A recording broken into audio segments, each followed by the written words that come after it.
हे दोस्तों, आज मैं आपको बताऊंगा एक की रीजन क्यों कुछ ही लोग बहुत अमीर बन पाते हैं और क्यों ज्यादातर लोग गरीब या फिर मिडिल क्लास रह जाते हैं। रॉबर्ट नाम का एक लड़का था जिसके दो बाप थे।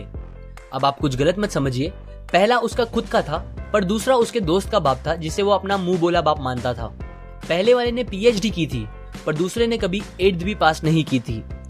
दोनों बहुत ही स्मार्ट और हार्डवर्किंग थे पर दोनों की सोच बहुत ही अलग थी और दोनों रॉबर्ट को अलग अलग बातें सिखाते थे। पहला बाप बोलता था कि पैसा सारे फसाद की जड़ है, पर दूसरा बोलता था कि पैसा ना होना सारे फसाद की जड़ है। पहला रॉबर्ट को हमेशा महंगी चीजों के बारे में सोचने से मना करता था और कहता था कि वो हमारी हैसियत के बाहर है। दूसरा उसे कहता था कि वो सोचे और अलग अलग रास्ते ढूंढे जिससे वो सारी महंगी चीजें खरीद सके। ये करने से उसका दिमाग तेज होगा और नए आइडियाज भी मिलेंगे। पहला उसे कहता खूब मेहनत कर, अच्छे से पढ़ लिख ताकि तुझे बड़ी कंपनी में नौकरी लगे और तू बड़ा इंसान बन पाए। दूसरा कहता था तू खूब पढ़ मेहनत कर पर खुद की कंपनी खोल ताकि तू खूब सारी नौकरियां लोगों को दे पाए। रॉबर्ट के पास एक एडवांटेज था, उसने अपने दोनों बापों को अपनी अलग अलग सोच के साथ बढ़ते और उनकी तरक्की देखी। उसने अपना दिमाग लगाया और अपने दूसरे बाप की बातें मानी और फॉलो की, जो कि बाद में मायामी फ्लोरिडा का सबसे अमीर इंसान बना और उसकी सिखाई बातों से उसने खुद करोड़ों कमाए, जबकि उसका पहला बाप जिंदगी भर गरीब रह गया। सबसे इंपॉर्टेंट बातों में से एक बात जो रॉबर्ट ने अपने अमीर बाप से सीखी वो थी फाइनेंशियल लिटरेसी, जिसका मतलब है एसेट्स और लायबिलिटीज के बीच का डिफरेंस जानना। अब आप गौर से सुनिए, ये नॉर्मल कॉमर्स में सिखाए गए मीनिंग से थोड़ा अलग है। रॉबर्ट ने काफी इजी शब्दों में उसका मीनिंग बताया है, जो कि कुछ ऐसा है।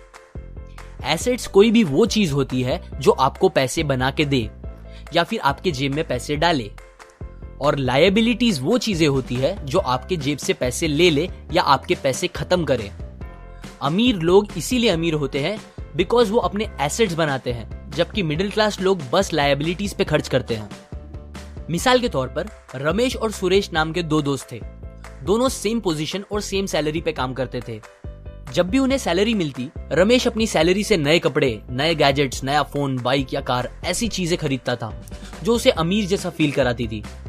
पर वो ये नहीं समझता था कि ये सारी चीजें लायबिलिटीज है जो उसके पैसे उससे ले रही है, ना कि बस जब वो उन्हें खरीदता है तब, बल्कि आगे भी मेंटेनेंस वगैरह के लिए, जिसकी वैल्यू वक्त के साथ कम हो जाएगी और ना ही वो उससे आगे कुछ पैसों का प्रॉफिट देगी। बट सुरेश ऐसा नहीं था। वो ये सारी चीजें नहीं खरीदता था जब तक कि उसके लिए बहुत जरूरी ना हो वो चीज खरीदना। वो पैसे जमा करता था और एसेट्स पे खर्च करता था, जैसे कि स्टॉक्स, बॉन्ड्स, रियल एस्टेट, अपनी खुद की स्किल्स बढ़ाने के लिए या कुछ सीखने के लिए जो उसे आगे और पैसे बना के दे। 2 साल बाद सुरेश करोड़पति बन गया, जबकि रमेश वैसे का वैसा अपनी कम सैलरी को कोसता रह गया और कहता था कम सैलरी उसके मिडिल क्लास होने का रीजन है। एक गरीब इंसान का कैश फ्लो कुछ इस तरह होता है। उसे पैसे मिलते हैं और फिर वो पैसे उसकी जरूरी खर्चों में खत्म हो जाते हैं। एक मिडिल क्लास का कैश फ्लो थोड़ा सा अलग होता है। उसे पैसे मिलते हैं, वो पैसे जरूरी खर्चों और लायबिलिटीज में खत्म कर देता है। इसीलिए मिडिल क्लास और गरीब में ज्यादा फर्क नहीं है। मोस्टली मिडिल क्लास लोगों को लगता है उनका घर उनका एसेट है, पर ऐसा नहीं है। आपका घर आपको पैसे बना के नहीं देता अनलेस आप उसको भाड़े पे दो।